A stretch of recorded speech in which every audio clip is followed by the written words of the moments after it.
Magandang gabi po sa inyong lahat. Ako po ay gumawa ng isang tula. Ginawa ko po siyang rap. Ang title po nito ay COVID-19. Lahat po ng problema may solusyon. Magtiwala lang po tayo sa ating Panginoon at laging manalangin sa Kanya. Sisimulan ko na po ang aking kanta.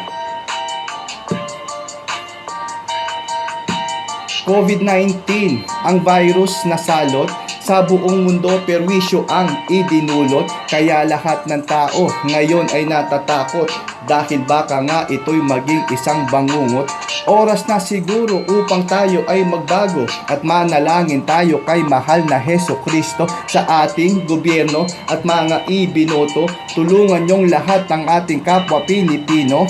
Very thankful po ako sa mga frontliner. Sa sakripisyo nyo, never kayong sumusurrender. Kayo tunay na bayani na dapat nire-remember at hindi kalilimutan forever and ever. Isipin nyong mabuti kung ano ang nararapat na dapat mong gawin upang hindi maurat.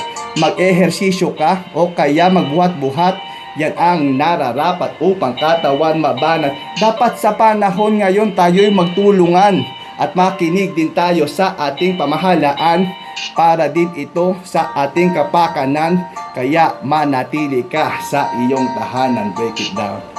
Yan po yung aking tula na ginawang kanta.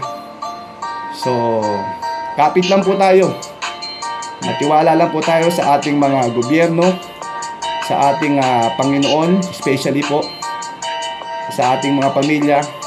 Lahat po ng ating mga sakripisyo may darating po na liwanag na magbibigay ng ating pag-asa. Maraming salamat po at naway pagpalain po kayo ng ating poong may kapal at mag-iingat po kayo lagi sa lahat po ng inyong gagawin. God bless po.